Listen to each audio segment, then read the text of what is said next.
அம்மாவிற்கு என்பை சமர்ப்பிக்கின்றேன். நம்ம பாரத தாய் என்று சொல்கிறது யார் அப்படின்னா, அந்த தாய்க்கும் அங்கே உடம்பு இல்லை, சாப்பாடு இல்லை, உடம்பு இல்லை, எதுவுமே அனுபவிக்க முடியாதனால தான் இந்த மனிதாவதாரம் பண்ணி மக்களாட்சி கொண்டு வந்தாங்க அம்மா. அந்த அப்படியாப்பட்ட ஒரு பெரிய ஒரு நாட்டில் தான் நம்ம உட்காந்து கொண்டிருக்கோம் தமிழ்நாடு. தமிழ்நாடு என்ற பாரத தாய் தான் இந்த உலகத்தையே ஆட்டி படைக்கிறாங்கன்றதான் நம்ம சொல்கிறோம். அந்த தாய் தான் ஜேவா இந்த மண்ணில் அவதரித்ததுனால தான் நமக்கு இவ்வளோ பெரிய சொர்க்கலோகமே இந்த பூமியில் நமக்கு வரப்பட்டது. காஞ்சி ரூபமாக இந்த பணம் வரப்பட்டது. அம்மா பிறக்கிறாங்க, காஞ்சி இறக்குறாரு, அம்மா பிறக்கிறாங்க. ஒரு 24 நாளில் 25 நாளுக்குள்ளே இந்த சம்பவம் நடக்குது. அந்த ஒரு பாரத தாயாக இருக்கும் ஜே என்ற என் தாய்க்கு என் மனமார்ந்த அன்பையும் நன்றியும் தெரிவிக்கிறேன். அந்த ரூபத்தில் இருந்து தான் இந்த உலகமே படைக்கப்படுகிறது. அப்படிப்பட்ட ஒரு சக்தி நமக்கு ஆரம்ப காலத்தில் இருந்ததுனால தான் இவ்வளோ பெரிய சாதனை நம்ம இந்த உலகத்துக்கு நம்ம பண்ணியிருக்கிறோம். 2 MP எலெக்ஷனில் பிரதமர் ஜெயிப்பார்னு சொன்னோம், ஜெயிச்சிட்டாரு. 3 வாட்டி 19ல் ஜெயிப்பார் ஸ்டாலின்னு சொன்னோம், ஜெயிச்சார். 21ல் ஜெயிப்பார் முன்கூட்டியே சொல்கிறோம், ஜெயிச்சார். 24ல் ஜெயிக்க போகிறாருன்னு முன்கூட்டியே சொல்கிறோம், ஜெயிச்சிட்டாரு. இந்த 26ம் ஜெயிக்க போகிறார் என்றதை எந்த கருத்து கணிப்பு இல்லாமலேயே முன்கூட்டியே நம்ம உலகத்துக்கு சொல்கிறோம். எல்லாம் படித்தான், நல்லா விஞ்ஞானி கண்டுபிடிச்சான், எவ்வளோ அறிவாற்றல், எவ்வளோ செல்வாக்கு, எவ்வளோ வீடியோக்கள் உலகம் ஃபுல்லாக சுற்றி சுற்றி கருத்து கணிப்பு எடுத்து சொல்கிறான். ஆனால் சாதாரண ஒரு மனிதன் ஒரு சின்ன கிராமத்தில் உட்காந்து கொண்டு கருத்து கணிப்பு இல்லாமல் வெற்றியை குவித்து கொண்டே இருக்கிறான். சசிகலா ஜெயிலிருந்து தமிழ்நாட்டுக்கு வராங்க. 27 டேட் 27. ஆனால் வரத்துக்கு முன்னன்னு சொல்கிறேன், நம்ம உலகத்துக்கு பெரிய அழிவு நடக்கும்னு சொல்கிறேன். ஆனால் இந்த குத்தாம்பாக்கத்தில் ஒரு கம்பெனி எரியுது. அன்னைக்கு ஜெயலலிதா வரணும்னு கம்பெனி நம்ம இந்த குத்தாம்பாக்கத்தில் பெரிய கம்பெனி எரிஞ்சது. இதுமாரியா பல சாதனைகள் நம்ம பண்ணியிருக்கிறோம். ஆனால் திமுக அரசை காப்பாற்றுவதற்காக தான் அண்ணாமலை ரூபமாக அதிமுக MP எலெக்ஷனில் ஒன்றுமே இல்லாமல் பண்ணது தான் அதிமுகவை. அதே மாதிரியே இந்த வாட்டி விஜய் ரூபமாக முதலமைச்சர் யாரை காப்பாற்றணும்? தமிழ்நாட்டு முதலமைச்சர் திமுக அரசை காப்பாற்றுவதற்காக தான் இந்த மண்ணிலே அவர் வந்திருக்கிறாரு என்றது தான் உண்மை.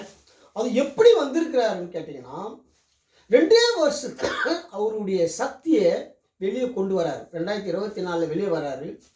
பயங்கரமான சக்தி அவருக்கு எப்படி வருதுன்னு கேட்டிங்கன்னா, அன்றைக்கி ராமர் குடும்பத்தை அழிக்கணும், உலகம் ஓயணும்னா என்ன பண்ணணும்? ராமர் குடும்பத்தை தொல்லை கொடுத்து அதை அழிக்கணும். அப்போ தான் உலகம் ஓயணும். அழிக்கிறதுன்னு ஒருத்தன் பிறக்கணும் இல்லையா? அப்போ சக்தி என்ன பண்ணுறான்னா, ராமன் உடம்புல இருந்ததுனால தான் அந்த ராமர் எதுக்கிற சக்தி அவனுக்கு இருந்து அந்த ராமர் குடும்பத்தையே சித்திரவேதை பண்ணி அந்த உலகம் அழியப்படுகிறது. அதேமாரி தான் இன்னைக்கு விஜய் உடம்புல சக்தி அப்படியே நேரடியாக உள்ளே இறங்கிட்டான். இறங்குறதுனால தான் சம்பாரம் இந்த 24ல் 26ல் சம்பாரம் 50 பேர் 60 பேர் விஜய் ரூபத்தில் இறந்துருக்கிறாங்க. இன்னும் இந்த எலெக்ஷன் ரிசல்ட்டு நாளைக்கு வரும்போது எவ்வளோ பேர் இறப்பாங்க, மனநிலை எப்படி ஆகுன்றதே தெரியல. ஏன்னா சக்தி குழந்தைகள் அந்த குழந்தைகளுக்கு என்ன தெரியும்? ஒன்றுமே தெரியாது. வாலிபமான பசங்களுக்கு என்ன தெரியும்? யார் நல்லவங்க யார் கெட்டவங்க, தெய்வ சக்தி இல்லாத மனிதர்கள். மொத்தத்திலே மக்களுக்கு தெய்வ சக்தி கிடையாது. ஆனால் குழந்தைங்களுக்கு எவ்வளோ தெய்வ சக்தி, ரொம்ப அனுபவம் எதுவுமே இருக்காது. அப்போ அந்த குழந்தைங்க உள்ளத்தில் என்னன்னு கேட்டிங்கன்னா, சக்தி இறங்கிட்டாங்கன்னா ஒரு தாயை எப்படி நேசிக்கிறாங்களோ அதே மாதிரியே விஜயை ஒரு தாயாக நேசிக்கிற நிலைமைக்கு மக்கள் உருவாகி அவனுக்காக உயிரையே கொடுக்கும் நிலைமை இந்த எலெக்ஷன் விட்டது. இந்த அழிவு இந்த எலெக்ஷனோட முடிய போகிற விஷயம் கிடையாது. இது எலெக்ஷன் முடிஞ்ச உடனே இந்த விஜய் ராவணன் தான் நம்ம சொல்லணும். ராவணன் விஜய் மூலிமா இன்னும் எவ்வளோ மக்கள் இயற்கை மூலிமா அழிய போகிறாங்க என்றதான் தெரியல இந்த உலகத்தில். இது பெரிய அழிவை நமக்கு கொடுக்க போகிறது. இது நான் ஒரு வாட்டி இந்த விஷயத்தை சொல்லவில்லை, ஆதாரத்தோடு நம்ம சொல்கிறோம். கத்தி படத்தை சொல்கிறோம். அப்படியே ஸ்ட்ரைட்டாக நான் சிகப்பு மனிதன், அவங்க அப்பாவே படம் எடுத்து விஜய் என்ற பேரில் ரஜினி வச்சு அவங்க மக்களை கொல்றதான் அந்த படமே. அன்னை ஒரு ஆலை படத்தில் சொல்கிறோம், அவங்க அம்மாவை கொல்றதான் விஜய் அந்த படமே. அதுமாரியா எத்தனையோ 4-5 படம். அப்புறம் அதே மாதிரி தான் இந்த கோட் படத்துலேயே காஞ்சி புள்ளையை கொல்றத படத்தை எடுக்கிறாரு. இப்போது எடுக்கிற படமும் வந்து ஒரு பெண்ணை வச்சு இந்த உலகத்தை செத்துப்போன ஆத்மா எப்படி அழிக்குதுன்றது தான் ஜனநாயக படமும் வந்திருக்குது. இதெல்லாம் பார்க்க சொல்ல நாட்டில் எவ்வளோ பெரிய அழிவு விஜய் ரூபத்தில் நடக்க போகிறது. விஜய் யார் காப்பாற்ற போகிறாங்க, விஜய் பொண்டாட்டி யார் காப்பாற்ற போகிறாங்க, விஜய் அவங்க அப்பா அவங்க அம்மா யாரை விஜய் கும்புற கடவுளை யார் காப்பாற்ற போகிறாங்க. நீங்கள் முருகருக்கு போகிறாரு, சிறுடிக்கு போகிறாரு, எல்லா மத சாமியும் போகிறார். மத சாமியில் விஜயை காப்பாற்றுமா? விஜயை கொல்ல போகுமா தவிர விஜயை காப்பாற்று சக்தி இறங்கி விட்டார். சக்தி வந்து என்ன? சத்தியத்துக்கும் தர்மத்தையும் காக்குவதற்காக பிறந்து விட்டாள். அப்போது இப்போ என்ன சொல்ல வராங்கன்னு கேட்டீங்கன்னா, விஜய் இப்படி ஒரு பெரிய ஒரு ஓட்டு வித்தியாசத்தில், இவ்வளோ பெரிய வாக்கு வித்தியாசத்தில் இவ்வளோ ஓட்டு வாங்குவார், ஒரு தொகுதியிலும் 50% ஓட்டு வாங்குவாருன்னு தெரியாத போய். தெரிஞ்சிருந்தனா திமுக அரசை காலி பண்ணிட்டு இருக்கலாம். அப்படி ஒரு சூழ்நிலை இன்னைக்கு வந்திருக்கிறது. ஆனால் இது வந்து ஜெயிச்சு முடிஞ்ச உடனே இந்த பேச்செல்லாம் வந்து வேறு மாதிரியா இருக்கும், இன்னும் வேறு மாதிரியா இருக்கும். டிஎம்கேக்கு வந்து ஆப்போசிட்டாக மக்கள் வந்து எதிர்கட்சி கூட்டணிலாம் வந்து பாயறதுக்கு அதிகமாக இருக்கிறது. இது வந்து பெரிய அழிவை உருவாக்கும். ஆனால் விஜய் யாரை காப்பாற்ற வந்திருக்கிறார் என்றால், சினிமா என்ற ஒரு குலதெய்வ சாமி, அந்த குலதெய்வ சாமியை தான் இன்னைக்கு விஜய் காப்பாற்றியிருக்கிறாரு. இதை நம்ம முதலமைச்சரும் இதை எப்படி கையாள போகிறாரு, வருங்காலத்தில் எப்படி அந்த நாட்டை காப்பாற்ற போகிறாருன்றதான் தெரியல. இது நிச்சயமாக நம்ம முதலமைச்சர் வந்து இதை காப்பாற்றுவார். இந்த உயிர் சேதங்கள் நமக்கு அதிகமாக வரும். எலெக்ஷன் முடிஞ்ச உடனே வறுமைகள் வரும், விலைவாசிகள் ஏறும். எந்த நேரத்தில் கொரோனா மாதிரியா ஒரு அழிவுகள், தண்ணியால் நமக்கு பயங்கரமான அழிவுகள் நடக்கும். இதையெல்லாம் நம்ம முதலமைச்சர் எப்படி ஈர்க்க வந்து இந்த ஆட்சியில் வந்து சாதகமாக நமக்கு இருக்காது. ஆரம்பத்திலேயே இப்பயே எலெக்ஷன் முடியாதே சிலிண்டர் விலை ஏறிச்சு. ஒரு பக்கம் வெயில் வந்து வரலாறு காணாத அப்படி அடிச்சு தள்ளுது. அங்கங்கே பயங்கரமான ஆச்சரியங்கள். மரணம் என்பது சகதியமாக நடக்கக்கூடியது தான். ஆனால் அகௌரவமான மரணங்கள் நம்ம இந்தியாவில் பார்க்குறோம், தமிழ்நாட்டில் இன்றைக்கி பார்க்கக்கூடிய நிலைமை நம்ம பார்த்து கொண்டே இருக்கிறோம்.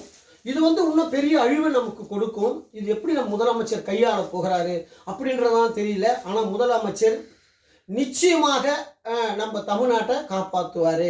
இதில் வந்து மாற்றமே இருக்காது. அவர் வந்து எத்தனை தொகுதி ஜெயிக்கணும்னு சட்டப்படின்னு பார்த்தீங்கன்னா, ஜெயலலிதா ஆத்மா தான் பண்ணுது, பாரத் தாய் தான் ஆட்சி பண்ணுறாங்கன்னு நம்ம கரெக்டாக சொல்கிறோம்.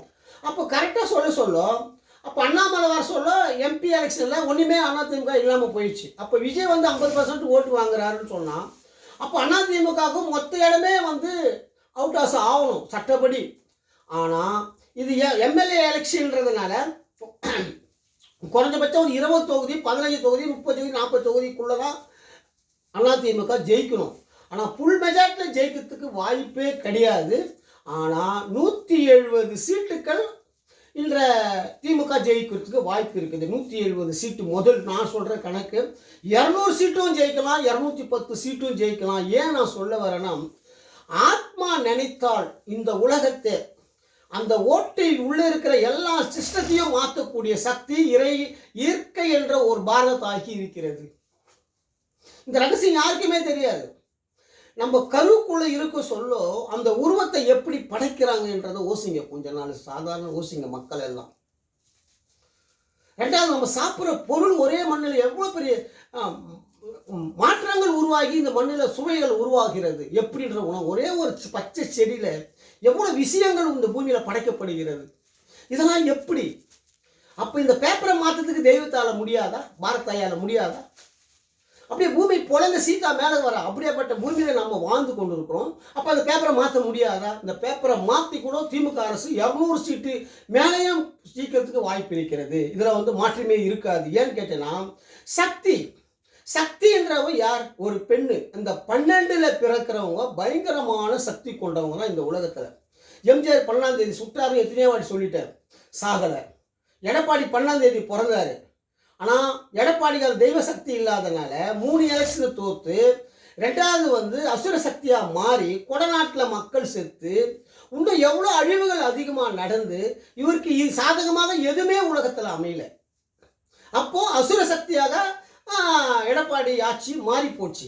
இப்போ பயங்கரமான 2வது அசுர சக்தியாக விஜய் ரூபத்தில் நம்மளை மாறி இருக்குது. இதை யார் வந்து வெளியே காப்பாற்றுவாங்க அப்படின்னு சொன்னால், இந்த பிரபாகரன் மட்டும்தான். குத்தம்பாக்கம் என்ற பிரபாகரன் யார் மூலியமாக சொன்னான்? பழைய நெடுமாறன் சொல்லிவிட்டான். தமிழ்நாட்டில் ஒரு பிரபாகரன் செத்து விட்டான் என்று நினைக்காதீர்கள். இன்னும் 1000 பிரபாகரன் இந்த மண்ணிலே தோன்றி இந்த நாட்டை காப்பாற்ற வருவான். நான் போயிட்டா கூட இன்னொரு பிரபாகரன் வருவான் இந்த மண்ணை காப்பாற்ற. இந்த மண்ணை அழிக்க மனிதனால முடியவே முடியாது. இந்த உலகத்தில் எங்கே தப்பு நடக்கிறதோ அந்த இடம் அழிந்து விடுகிறது. அதனால தான் நம்ம என்ன பண்ணாங்கன்னு கேட்டிங்கன்னா, மக்களாட்சியில் சுற்றி சம்பரம்பாக்கம், பூண்டி ஏரி, புழல் ஏரி, கடல் சொல்ல பேச்சு கேட்கலன்னா உடனே தண்ணியில் வந்து அப்படியே க்ளோஸ் பண்ணுறதுக்காக தான் இதை வச்சாங்க. இரண்டாவது ஒரு விஷயம் ஒன்று சொல்கிறேன் உங்களுக்கு. பட்டணத்தார் ஏன் எங்கே பிறந்தார், எவ்வளோ பெரிய கோடீஸ்வரன், எதுக்கு தானம் பண்ணார் மொத்தத்தையும் சொல்கிறேன். மொத்தத்தையும் தானம் பண்ணி பிச்சை எடுக்கிறாரு. அவங்க அம்மா வாழை மரத்தில் எரிக்கிறாரு. எங்கேயோ பிறந்து மெட்ராஸில் வந்து ஏன் தெரியுமா, இந்த உலகத்தை யாராலையும் அழிக்க முடியாது, எங்கே தப்பு நடக்குதோ தண்ணியால் அழிக்கப்பட வேண்டும் என்று தான் பீச்சு பக்கத்தில் அவர் வந்து சமாதியாக மாறுறார். யாருக்கு? மக்கள் ஆட்சிக்காக தான் இது நடக்க வச்சு, இதுக்காக தான் அவங்க உருவாக்குனாங்க.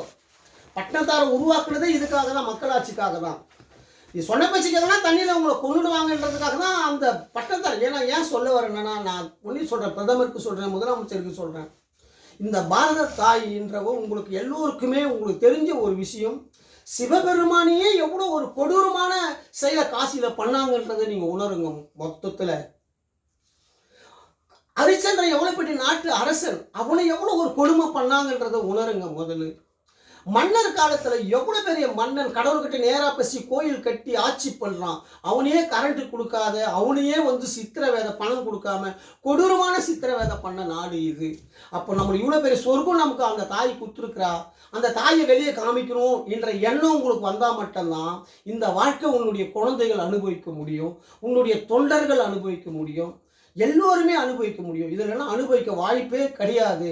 ஏன்னு கேட்டேன்னா, இது வரைக்கும் சத்தியத்தையும் தர்மத்தையும் அழிச்சதா இந்த உலகத்தில் வரலாறே கிடையாது. காந்தி என்ன சொல்றார்? நான் பிறந்தால் தமிழ்நாட்டில் பிறக்க வேண்டும் அப்படின்னு தான் காந்தி சொல்றார். ஏன் சொல்ல வரனா, நம்மளுடைய செங்கோல் தான் இன்னைக்கு உலகத்தையே காப்பாற்றி கொண்டு இருக்குது பிரதமர் ரூபமாக. இது வந்து உண்மை. நம்ம தமிழ்நாட்டினுடைய செங்கோல் தான் உலகத்தையே காப்பாற்றுது. ஆனால் அந்த உலகத்தையே காப்பாற்ற பிறந்தவர் தான் நம் தமிழ்நாட்டு முதலமைச்சர்.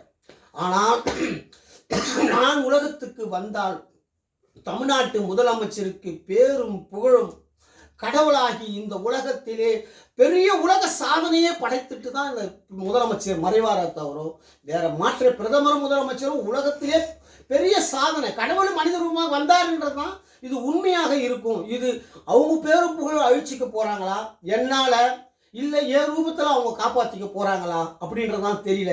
ரஜினி ஏன் அரசியலுக்கு வரலைன்னா, ஆனால் ரஜினி வந்திருந்தார்னா எம்ஜிஆர் ஆட்சி பண்ணிருச்சு, ஜெயலலிதா ஆட்சி பண்ணியிருக்க முடியாது, கலைஞர் ஆட்சி பண்ணியிருக்க முடியாது, இன்னைக்கு முதலமைச்சர் ஸ்டாலின் ஆட்சி பண்ணியிருக்க முடியாது. இந்த எலெக்ஷனில் சூப்பர் ஸ்டார் என்ற வார்த்தை ஏன் உச்சரித்தார் என்றதை நீங்கள் எல்லோரும் தெரிஞ்சுக்கோங்க. சூப்பர் ஸ்டார் மூலியமாகவும் நம்ம இன்னைக்கு சூப்பர் ஸ்டார் மூலியமாகவும் நம்ம முதலமைச்சர் வெளியே கொண்டு வந்து நம்ம நாட்டை காப்பாற்றுவார். எப்பவுமே சொல்கிறேன், உடம்புக்கு மட்டும்தான் வயசு ஏறுமா தவிர ஆத்மாவுக்கு வயசு ஏறாது. இன்னைக்கும் நம்ம முதலமைச்சர் எப்படி இருக்கிறார், 16 வயசு பையன் எப்படி இருப்பானோ அதான் கடவுள். அந்த கடவுள் ஓடுறான், சைக்கிள் மெதிக்கிறான். 16 வயசு பையன் நாங்கள் 70 வயசு 73 வயசு இன்னைக்கு எப்படி இருக்கிறாரு பாருங்க. ரஜினி எடுத்துங்க, சினிமாவில் நின்ன உடனே அவருடைய வயசை பாருங்க, 16 வயசா மாறுது. கடவுளுடைய அம்சத்தை கொண்ட பிறந்தவர்கள் இந்த உலகத்தில் அழிக்க முடியாது. அவர்களுடைய புகழாரத்தை யாராலும் அழிக்க முடியாது. நினைக்கிறான், என்ன நினைக்கிறான், நம்ம திமுக அரசை ஒழிச்சு விடலாம், திமுக அரசு இதோடு முடிவு கட்டி நல்லாட்சி கொண்டோம். திமுக காரன் வந்ததுனால தான், கலைஞர் என்று ஒருத்தர் வந்ததுனால தான் இந்த பூமியில சொர்க்கலோகமாக மாறப்பட்டது. கலைஞர் தப்பு செய்தால் தான் கடவுளும் சந்தோஷமா இருந்தான், பொதுமக்கள், போலீஸ் அதிகாரிகள், இந்தியாவில் உலகம் ஃபுல்லாகவும் சந்தோஷமாக இருந்தான். ஆனால் அந்த கடவுள், அந்த கலைஞர் தப்பு பண்ணலன்னா, அவர் சத்தியத்தோடு தர்மத்தோடு இருந்திருந்தா நீங்கள் ஒரு ஆள் கூட சந்தோஷமாக இருந்திருக்க முடியும். நீங்கள் சந்தோஷமாக இருக்கிறீங்கன்னு சொன்னா, இந்த உலகத்தில் குழந்தைலேருந்து கடவுள் இருந்து இந்த உலகம் சந்தோஷம்னா ஒரே ஒரு கலைஞரால் மட்டும்தான். அந்த கலைஞரை காப்பாற்ற இன்னும் எத்தனை கடவுள் வேணாலும் இந்த பூமியில் இறங்குவான். இனிமேல் நீங்கள் திமுக அழிக்கணும், நீ ஒத்தம் கூட கனவு காணவே முடியாது. திமுகவோட மட்டும்தான் இந்தியாவை காப்பாற்ற முடியும், உலக நாட்டை காப்பாற்ற முடியும். ஒரே ஒரு முதலமைச்சரால் மட்டும்தான், ரஜினியால் மட்டும்தான். நீ யாவை என்ன கனவு கண்டாலும் நடக்காது. முதலமைச்சர் வெற்றி பெற போகிறார் திங்கட்கிழமை. அந்த செய்தியை கேட்கிறோம். முன்கூட்டியே முதலமைச்சர் வெற்றிக்கு என் மனமார்ந்த அன்பையும் நன்றியும் தெரிவித்துக் கொள்கிறேன். மீண்டும் நீங்கள் முதல்வராக வரணும். இங்கே இருக்கும் இந்த குத்தம்பாக்கத்தில் இருக்கும் கிராமத்துக்கு உங்கள் காலடி பட வேண்டும். அந்த தாயாக இருக்கும் துர்காஷ்டமி அம்மாவுடைய காலடி இந்த மண்ணிலே பெற்று இங்கே இருக்கிற கோயிலெல்லாம் உலக புகழாரம் பெற்று உங்கள் ரூபத்தில் இந்த உலகமே சுபட்சத்தை மீண்டும் உருவாக்க வேண்டும். இந்த சுபட்சத்தை உருவாக்கிய நீங்கள் தான் இந்த உலகத்தில் மீண்டும் இந்த சுபட்சத்தை காப்பாற்ற போகிறதும் நீங்கள் தான் என்பதையும் தெரிவித்துக் கொள்கிறேன். இவ்வளோ பெரிய வீடியோவை நான் வெளியிட்டு கொண்டிருக்கிறேன் என்றால் இந்த குத்தம்பாக்கம் ஆதிசக்தி என் அம்மா அவர்களுக்கும் எல்லாம் கடவுளும் இந்த உலகத்தில் இயேசுலேருந்து எல்லாம் கடவுளும் இருந்ததுனால என்னால் இவ்வளோ பெரிய விஷயம் என்னால் பண்ண முடிஞ்சது. இவ்வளோ பெரிய வீடியோவை என்னை வெளியிட்டு கொண்டு இருக்கும். உலகத்துக்கு என் வீடியோ காமிக்கலாம் கூட பரவாயில்ல, வீடியோ வெளிக்கொண்டு இருக்கும் பாரத பிரதமர் முதலமைச்சருக்கு என் மனமார்ந்த நன்றி. இன்னொரு செய்தியை உங்களுக்கு சொல்கிறேன். 8ல் தான் அவர் ஜெயிப்பார். இந்த வாட்டி 8னா 77னா 1 8 அதுமாரியா 8லேயே ஜெயிப்பார். மற்ற 8 நம்பர் வரும், 68 98 208 அது மாதிரி 8 நம்பரில் இவர் ஜெயிக்கணும். சட்டப்படி 8 நம்பரில் இவர் ஜெயிக்கணும். 8 அம்சன்றது என்னன்னு கேட்டிங்கன்னா மகாவிஷ்ணுவுடைய அம்சம். மகாவிஷ்ணு வந்து இந்த ரூபத்தில் உலகத்தை காப்பாற்றுவார்ன்றதான் மகாவிஷ்ணு அம்சமாக 8ல் ஜெயிச்சு இந்த உலகத்தை காப்பாற்ற வாய்ப்பு இந்த எலெக்ஷன் 2026 இருக்கிறது என்பது தெரிவிக்கிறேன். இவ்வளோ பெரிய இடத்துக்கு நான் வந்ததுக்கு காரணமே ஜெயலலிதா என்ற பாரதாய் தான். அம்மாவிற்கு என் அன்பையும் நன்றியும் தெரிவித்துக் கொள்கிறேன். பாரத மாதாவுக்கு ஜெய்.